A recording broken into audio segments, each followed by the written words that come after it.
Welcome to chemistry planet. आज हम discuss करने वाले हैं Arrhenius theory of electrolytic dissociation. ये थ्योरी दी थी आर्हेनियस ने 1884 में। अब इसकी जो पोस्टुलेट्स हैं उनकी समरी में आपको बताता हूं।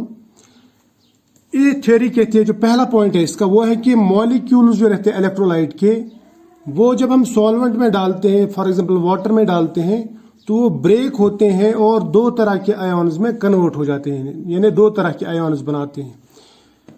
वो दो तरह के आयन्स कौन से हैं? वो है पॉजिटिव आयन्स और नेगेटिव आयन्स। पॉजिटिव आयन्स को हम कैटायन्स कहते हैं और नेगेटिव आयन्स को एनायन्स कहते हैं। इसका मतलब जब भी हम कोई electrolyte, for example acid, base या साल्ट पानी में डालते हैं या सॉल्वेंट में डालते हैं, पोलर सॉल्वेंट में, तो वो इलेक्ट्रोलाइट, वो सब्सटेंसेस ब्रेक होते हैं और दो तरह के आयन्स बनाते हैं, पॉजिटिव आयन्स और नेगेटिव आयन्स। पॉजिटिव आयन्स को कैटायन्स कहते हैं और नेगेटिव आयन्स को हम एनायन्स कहते हैं। अब टोटल चार्ज ऑन कैटायन्स जो होगा सोल्यूशन में, जो सोल्यूशन बनेगा उसमें जो टोटल चार्ज होगा कैटायन्स का, वो बराबर होगा टोटल चार्ज ऑन एनायन्स। यानी एनायन का चार्ज और कैटायन का चार्ज जो होगा वो बराबर होगा। तो इसकी वजह से क्या होगा, वो जो सोल्यूशन बनेगा वो इलेक्ट्रिकली न्यूट्रल होगा, न्यूट्रल सोल्यूशन बनेगा। यानी total number of positive charges will be equal to total number of negative charges. उसके बाद जो सॉल्ट हम डालेंगे, जो हम इलेक्ट्रोलाइट लेंगे, उसको जब हम पानी में डालेंगे, पानी में ये ब्रेक होता है, पॉजिटिव और नेगेटिव आयन्स बनाता है, लेकिन ये अनआयोनाइज्ड सॉल्ट और आयोनाइज्ड सॉल्ट यानी आयन्स, ये आपस में इक्विलिब्रियम में रहते हैं। इसका मतलब हुआ कि ये सॉल्ट ब्रेक होता, आयन्स बनाता, फिर ये आयन्स वापस जुड़ जाते हैं, वापस ये सॉल्ट बनाते, ये इलेक्ट्रोलाइट बनाते। ये कहता है आर्हेनियस थ्योरी। और अगर हम इस इलेक्ट्रोलाइट पे, इलेक्ट्रोलाइटिक सोल्यूशन पे इलेक्ट्रिक फील्ड अप्लाई करेंगे, फॉर एग्जांपल इसमें हम इलेक्ट्रोलाइटिक सोल्यूशन में दो इलेक्ट्रोड्स डालेंगे और इलेक्ट्रिक फील्ड अप्लाई करेंगे, करंट पास करेंगे इसके थ्रू, तो जो आयन्स होते हैं, आयन्स पॉजिटिव और नेगेटिव आयन्स, वो अपोजिटली चार्जड इलेक्ट्रोड्स की तरफ मूव होते हैं, डायरेक्ट होते हैं। कैसे, ये मैं समझाता हूं नेक्स्ट पेज पे। फॉर एग्जांपल मेरे पास में एक इलेक्ट्रोलाइटिक सोल्यूशन है, इसमें मैंने दो इलेक्ट्रोड्स डाल दिए, पॉजिटिवली चार्जड इलेक्ट्रोड और नेगेटिवली चार्जड इलेक्ट्रोड। इसको मैंने यहाँ पे एक इलेक्ट्रिक सोर्स के साथ में जोड़ दिया, बैटरी के साथ में सपोज जोड़ दिया। इसका चार्ज है नेगेटिव, इसका पॉजिटिव। तो नेगेटिवली चार्जड इलेक्ट्रोड है वो पॉजिटिवली चार्जड आयन को अपनी तरफ अट्रैक्ट करेगा और नेगेटिवली चार्जड आयन को ये वाला इलेक्ट्रोड, पॉजिटिवली चार्जड इलेक्ट्रोड अपनी तरफ अट्रैक्ट करेगा। यानी इसका मतलब ये इधर मूव होगा, ये इधर मूव होगा, इससे इसमें इलेक्ट्रिक करंट पास होगी। बात समझ में आ रही है? अब जो सब्सटेंस है, जो सब्सटेंस आयोनाइज होती है, जो आयन्स प्रोड्यूस करती है, वो इलेक्ट्रिकल करंट कंडक्ट कर सकती है या इलेक्ट्रिसिटी कंडक्ट कर सकती है through movement of these ions. इसको हम कहते हैं इलेक्ट्रोलाइटिक कंडक्टेंस। ठीक है, यानी आयन्स के थ्रू ये इलेक्ट्रिसिटी कंडक्ट करती है। इलेक्ट्रिकल करंट जो है वो आयन्स को प्रोड्यूस नहीं कर सकती, वो आयन्स नहीं बनाती, बल्कि आयन्स बने हुए रहते हैं सोल्यूशन में, उनको वो सिर्फ डायरेक्ट करती है अपोजिटली चार्जड इलेक्ट्रोड्स की तरफ। यानी इलेक्ट्रिक करंट की वजह से ये सिर्फ मूव होते हैं, आयन्स तो ये खुद ब खुद बन जाते हैं। ठीक है, करंट की वजह से कोई आयन नहीं बनता। तो thus we can say electric current has only direct effect on ions. जो आयन्स ऑलरेडी प्रेजेंट होंगे वो उन पे डायरेक्ट इफेक्ट, अगर वहां पे आयन्स नहीं होंगे तो इलेक्ट्रिक करंट उसमें पास नहीं होगा। ठीक है, तो इसका मतलब आयन्स पहले बनते हैं, उसके बाद में अगर हम इलेक्ट्रिक फील्ड अप्लाई करेंगे तो इसमें इलेक्ट्रिसिटी पास हो सकती है और आयन्स मूव हो सकते हैं टुवर्ड्स अपोजिटली चार्जड इलेक्ट्रोड्स। अब इसके बाद में जो प्रॉपर्टीज ऑफ इलेक्ट्रोलाइट रहती है, यानी जो भी इलेक्ट्रोलाइट हमने डिसॉल्व किया वो होंगी प्रॉपर्टीज ऑफ आयन्स प्रोड्यूस्ड। यानी आयन्स जो बनते हैं उनकी प्रॉपर्टीज इलेक्ट्रोलाइट की प्रॉपर्टीज बन जाती है। बात समझ में आ रही है? शाबाश। अब और एक पॉइंट जो 6 पॉइंट, वो यह है कि इलेक्ट्रोलाइट एट ए गिवन डाइल्यूशन में नॉट बी कंप्लीटली आयोनाइज्ड। इसका मतलब ये हुआ कि हर एक इलेक्ट्रोलाइट की आयोनाइजेशन सेम नहीं होती है, कोई ज्यादा होता है, कोई कम होता है। और अगर हम एक पर्टिकुलर कंसंट्रेशन पे लेंगे या पर्टिकुलर डाइल्यूशन पे कोई इलेक्ट्रोलाइट लेंगे, तो वो कंप्लीटली डिसोसिएट हो भी सकता है, नहीं भी हो सकता है, और कितना डिसोसिएट हुआ है ये हम निकाल सकते हैं बाय डिग्री ऑफ डिसोसिएशन। और डिग्री ऑफ डिसोसिएशन क्या है? डिग्री ऑफ डिसोसिएशन का मतलब रहता है कि कितना फ्रैक्शन टोटल इलेक्ट्रोलाइट में से आयोनाइज हुआ है, जो हमने पानी में डिजोल्व किया है उसमें से कितना डिसोसिएट हुआ, उसको हम कहते हैं डिग्री ऑफ डिसोसिएशन। या मैं ऐसा कह सकता हूं, the fraction of total molecules ionised is equal two degree of dissociation. और डिग्री ऑफ डिसोसिएशन को हम अल्फा से डिनोट करते हैं। और अगर हमें इसको डिफाइन करना हो या इसकी इक्वेशन लिखनी हो तो मैं ये कह सकता हूं कि degree of dissociation is equal to number of molecules dissociated into ions divide by total number of molecules taken. कितने मॉलिक्यूल हमने पानी में डाले या सॉल्वेंट में डाले और उनमें से कितने डिसोसिएट हुए, उसी को कहते हैं हम डिग्री ऑफ डिसोसिएशन, ये रेशियो को, यानी फ्रैक्शन ऑफ मॉलिक्यूल्स डिसोसिएटेड। तो इसका मतलब यह हुआ कि अगर हम एक इलेक्ट्रोलाइट पानी में डालते हैं एज पर आर्हेनियस, वो आयन्स बनाता है और ये आयन्स वापस जुड़ते रहते हैं और ये वापस इलेक्ट्रोलाइट बनाते हैं, ठीक है, ये मॉलिक्यूल्स में कन्वर्ट हो जाते हैं। तो इसका मतलब अनडिसोसिएटेड और डिसोसिएटेड ये आपस में इक्विलिब्रियम में रहता है। और अगर ये इक्विलिब्रियम बन गया तो इसका इक्विलिब्रियम कांस्टेंट भी लिख सकते हैं हम। इक्विलिब्रियम कांस्टेंट किसके बराबर रहता है? मैं लिखूंगा इक्विलिब्रियम कांस्टेंट के, वो बराबर रहेगा product of concentrations of these product ions divide by concentration of reactant यानी मॉलिक्यूल, ठीक है, यानी स्टार्टिंग मटेरियल। तो ये है इक्विलिब्रियम कांस्टेंट। इस इक्विलिब्रियम को कांस्टेंट को हम दूसरा एक नाम भी देते हैं, इसे हम कहते हैं डिसोसिएशन कांस्टेंट। और आपको ये डिसोसिएशन कांस्टेंट कई बुक्स में ऐसे मिलेगा, के डी यानी के और कैपिटल डी यहाँ पे सबस्क्रिप्ट में, या कहीं पे ऐसे भी होगा के डी स्मॉल डी भी लिखा जाता है। तो इस पे आपको ज्यादा टेंशन लेने की जरूरत नहीं है, आपको सिर्फ इतना समझना कि डिसोसिएशन कांस्टेंट जो है वो डिसोसिएशन का इक्विलिब्रियम कांस्टेंट है। क्लियर? अब और एक बात, जो डिग्री ऑफ डिसोसिएशन है वो इन फैक्टर्स पे, यानी फॉलोइंग फैक्टर्स पे डिपेंड करता है। यानी कौन सा सॉल्ट कितना डिसोसिएट होगा वो कुछ फैक्टर्स पे डिपेंड करता है। और वो फैक्टर्स क्या है? उनमें सबसे पहले आता है nature of electrolyte. Nature of electrolyte, मैंने पहले ही कहा कि हर एक इलेक्ट्रोलाइट की डिसोसिएशन एक जैसी नहीं होती है। कुछ इलेक्ट्रोलाइट की आयोनाइजेशन या डिसोसिएशन बहुत ज्यादा होती है, या मैं बोलूंगा कि कुछ इलेक्ट्रोलाइट्स हाईली आयोनाइज्ड रहते हैं, उनको हम कहते हैं स्ट्रॉन्ग इलेक्ट्रोलाइट्स। फॉर एग्जाम्पल, अगर मेरे पास स्ट्रॉन्ग एसिड होगा, स्ट्रॉन्ग बेस होगा, या सॉल्ट होगा, salt strong acid strong bases, उनकी डिसोसिएशन बहुत ज्यादा होती है, तो उनको हम कहते हैं स्ट्रॉन्ग इलेक्ट्रोलाइट्स।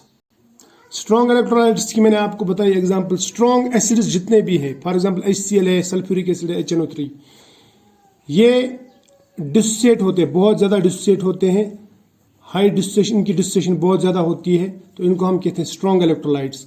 इस तरह से स्ट्रॉन्ग बेस जो रहते हैं NaOH, KOH एक्स्ट्रा, ये भी स्ट्रॉन्ग इलेक्ट्रोलाइट्स है। इस तरह से जो सॉल्ट्स रहते हैं, फॉर एग्जाम्पल सोडियम क्लोराइड है, या पोटेशियम क्लोराइड, अमोनियम क्लोराइड, या sodium acetate, these salts are strong electrolytes.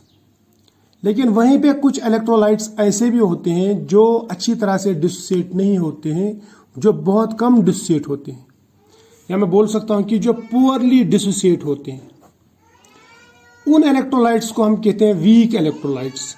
और वीक इलेक्ट्रोलाइट्स में आपको मिलेंगे weak acids, for example acetic acid है, HCN है, या फॉस्फोरिक एसिड वगैरह जो है, ये वीक इलेक्ट्रोलाइट्स हैं। इसी तरह से जो वीक बेसिस है, फॉर एग्जांपल अमोनियम हाइड्रोक्साइड या मैग्नीशियम हाइड्रोक्साइड, इनको हम कहते हैं weak bases. Weak bases are also weak electrolytes. तो इसका मतलब ये ज्यादा डिसोसिएट नहीं होते, ये बहुत ही कम डिसोसिएट होते हैं। बात समझ में आ रही है? शाबाश। अब दूसरा जो फैक्टर है वो है नेचर ऑफ सॉल्वेंट। जो हाईली पोलर सॉल्वेंट रहते हैं, यानी जिनका डाइइलेक्ट्रिक कांस्टेंट ज्यादा रहता है, फॉर एग्जांपल वाटर में, यानी हाईली पोलर सॉल्वेंट्स में डिसोसिएशन ज्यादा होती है, यानी आयन्स ज्यादा बनते हैं एज कंपेयर टू दो solvents which have low dielectric constant, यानी जिनकी पोलरिटी कम रहती है। तो इसका मतलब जितना पोलर ज़्यादा रहेगा सॉल्वेंट, उतना उसमें आयॉन्स की या इलेक्ट्रोलाइट्स की डिसोसिएशन ज़्यादा होगी, और जितनी पोलरिटी कम होगी सॉल्वेंट की, उतना डिसोसिएशन भी लो होगा या कम होगा। ये बात भी याद रख लेना। तीसरा जो फैक्टर है वो है presence of common ion. Suppose हमारे पास में एक इलेक्ट्रोलाइट है, वो डिसोसिएट होता है, ठीक है, और बनाता आयॉन्स, और आयॉन्स और इलेक्ट्रोलाइट आपस में इक्विलिब्रियम में है, ये कभी बनते हैं कभी वापस जुड़ जाते हैं।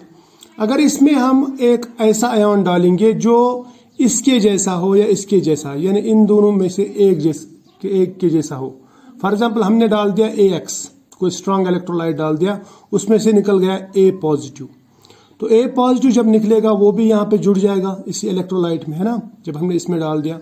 तो इसका मतलब यहाँ पे प्रोडक्ट साइड में जो कंसंट्रेशन है वो बढ़ गई, या मैं बोलूँगा A पॉजिटिव की कंसंट्रेशन बढ़ गई।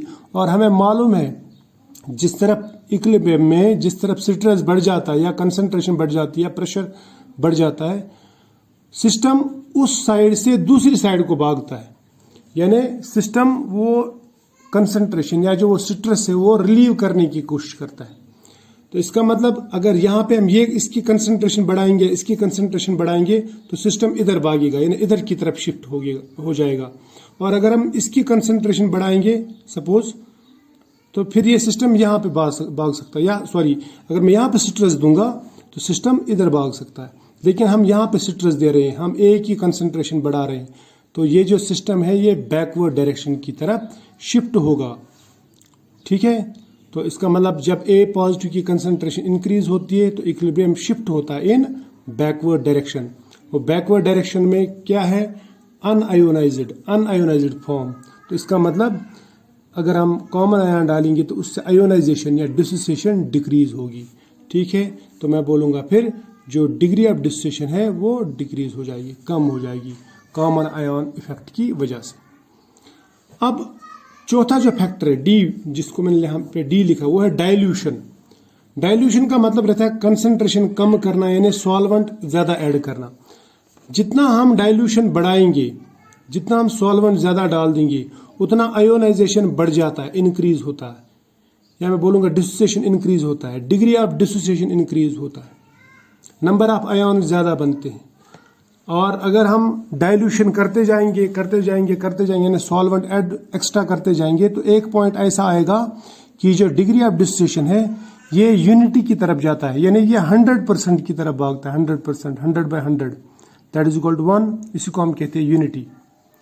So it approach unity. तो यूनिटी मीन्स 100%, या मैं बोलूँगा मैक्सिमम वैल्यू, और उस मैक्सिमम वैल्यू को हम लिमिटिंग वैल्यू भी बोलते हैं, या हम इसको कहते हैं वेरी हाई डाइल्यूशन, या मैं बोलूँगा इनफाइनाइट डाइल्यूशन या जीरो कंसंट्रेशन, ठीक है। जहाँ पे मैक्सिमम वैल्यू आ जाता है उसको हम कहते हैं इनफाइनाइट डाइल्यूशन। जहाँ पे डिग्री ऑफ डिसोसिएशन मैक्सिमम आ जाता है उसको हम कहते हैं इनफाइनाइट डाइल्यूशन, या हम उसको कहेंगे जीरो कंसंट्रेशन, ठीक है। इसी तरह से और एक फैक्टर है that is temperature. Temperature increase करने से सॉल्ट्स की जो या इलेक्ट्रोलाइट्स की जो डिसोसिएशन है वो इंक्रीज होती है, ये बात याद रखना, डिसोसिएशन इंक्रीजेस, तो डिग्री ऑफ डिसोसिएशन इंक्रीजेस। अगर डिग्री ऑफ डिसोसिएशन इंक्रीज हो गई तो नंबर ऑफ आयन्स भी इंक्रीज होंगे, बढ़ जाएंगे। बात समझ में आ रही है? शाबाश। अब ये हमने फैक्टर्स डिस्कस किए, अब हम लिमिटेशंस देखते हैं आर्हेनियस थ्योरी की क्या है। देखो आर्हेनियस थ्योरी जो है ना, ये कहता है कि जब हम इलेक्ट्रोलाइट वाटर में डालते हैं, सॉल्वेंट में डालते हैं, तो वो आयन्स बनाता है, वो आयन्स में डिसोसिएट हो जाता है, आयोनाइज हो जाता है या आयन्स बनाता है। मैं उसको बोलूँगा आयोनाइजेशन तब होती है जब हम सॉल्वेंट में डालेंगे किसी इलेक्ट्रोलाइट को। लेकिन ब्रैग्स डिफ्रैक्शन, एक्सरे डिफ्रैक्शन जब हम देखते हैं, अगर हम NaCl का देखेंगे, वहाँ पे आपको NaCl जो है वो ऑलरेडी आयोनिक फॉर्म में मिलेगा, यानी वो आपको Na पॉजिटिव और Cl नेगेटिव फॉर्म में मिलेगा विदाउट एडिंग सॉल्वेंट, यानी सॉलिड स्टेट में भी वो आयोनिक फॉर्म में ही रहता है। तो इसका मतलब ये हुआ कि ये जो लॉ है या ये जो थ्योरी है ये हर जगह एप्लीकेबल नहीं है, ठीक। दूसरा पॉइंट, जो स्ट्रॉन्ग इलेक्ट्रोलाइट्स रहते हैं, फॉर एग्जांपल मैं सोडियम क्लोराइड ही लूंगा। अगर मैं सोडियम क्लोराइड को ड्राई स्टेट में यानी विदाउट वाटर इसको अगर मैं मेल्ट कर दूं तो मोल्टन स्टेट में भी ये इलेक्ट्रिसिटी कंडक्ट करता है। तो इसका मतलब मोल्टन स्टेट में भी इसके आयन्स होते हैं। तो इसका ये मतलब हुआ कि ये ज़रूरी नहीं है कि डिजोल्व करने पे ही आयन्स बनते हैं या सॉल्वेंट में ही आयन्स बनते हैं, सॉल्वेंट के बगैर भी आयन्स बनते हैं। ठीक है, आयनाइजेशन सॉल्वेंट के बगैर भी हो सकती है, जिस तरह से मोल्टन स्टेट में। उसके बाद में जो ऑस्टवर्ड लॉ है, जो हम नेक्स्ट लेक्चर में पढ़ने वाले हैं, वो है based on this theory, Arrhenius theory. वो ऑस्टवर्ड्स लॉ जो है वो फेल होता है फॉर स्ट्रॉन्ग इलेक्ट्रोलाइट्स। वो वीक इलेक्ट्रोलाइट्स के लिए एप्लीकेबल है, लेकिन स्ट्रॉन्ग इलेक्ट्रोलाइट्स के लिए वो एप्लीकेबल नहीं है। इसी तरह से आर्हेनियस थ्योरी के हिसाब से और ऑस्टवर्ड्स लॉ की जो एप्लीकेशन है उसके हिसाब से जो conductance at any concentration divide by molar conductance है, ये molar conductance at zero concentration या इनफाइनाइट डाइल्यूशन, इसको हम कहते हैं डिग्री ऑफ डिसोसिएशन। ये डिग्री ऑफ डिसोसिएशन जो है, डिग्री ऑफ डिसोसिएशन का जो ये वाला कंसेप्ट है, ये है okay for NaCl like यूनिवैलेंट solvents, यानी जो यूनिवैलेंट सॉल्वेंट्स यानी एक पॉजिटिव एक नेगेटिव चार्ज वाले जो सॉल्ट्स रहते हैं उनके लिए ठीक है। लेकिन कॉपर सल्फेट जिसमें Cu2 पॉजिटिव और SO4 2 नेगेटिव यानी बाइवैलेंट सॉल्ट्स जो रहते हैं उनके लिए ये एप्लीकेबल नहीं है, ये वहां पे फेल हो जाती है ये वाला इक्वेशन। ठीक है, ये वाला कॉन्सेप्ट। और पांचवा जो पॉइंट है, पांचवा जो लिमिटेशन है इसका, वो ये है कि आर्हेनियस थ्योरी हमें ये नहीं बताता कि सॉल्वेंट में डिसोसिएशन क्यों होती है। सॉल्वेंट में यानी अगर हम सॉल्वेंट AB सोल्यूट या इलेक्ट्रोलाइट वाटर में डालेंगे तो ए पॉजिटिव और B नेगेटिव क्यों बनाता है, इसको कौन सी चीज मजबूर करती है ये आयन बनाने के लिए या आयोनाइजेशन के लिए। ठीक है, और एक जो पॉइंट है वो है छठा पॉइंट, वो एक और लिमिटेशन है, वो ये है कि आर्हेनियस थ्योरी में आपको कहीं पे ये नहीं मिलेगा कि आयन और सॉल्वेंट के बीच में इंटरेक्शन कैसी होती है, यानी आयन और सॉल्वेंट यानी इलेक्ट्रोलाइट और सॉल्वेंट की जो इंटरेक्शन है वो नेग्लेक्ट की गई है आर्हेनियस थ्योरी में, यानी ये वो एक्सप्लेन नहीं कर पाता। तो ये थी लिमिटेशंस, एप्लीकेशंस वगैरह हमने देखा इसमें। तो आई होप कि आपको ये आर्हेनियस का जो कंसेप्ट है, आर्हेनियस की थ्योरी जो है, ये शॉर्ट टाइम में समझ में आई होगी। अगर आप इतना भी एग्जाम में लिखते हैं तो आपको फुल मार्क्स मिलने की गारंटी है। तो मिलते हैं नेक्स्ट लेक्चर में, तब तक के लिए बाय।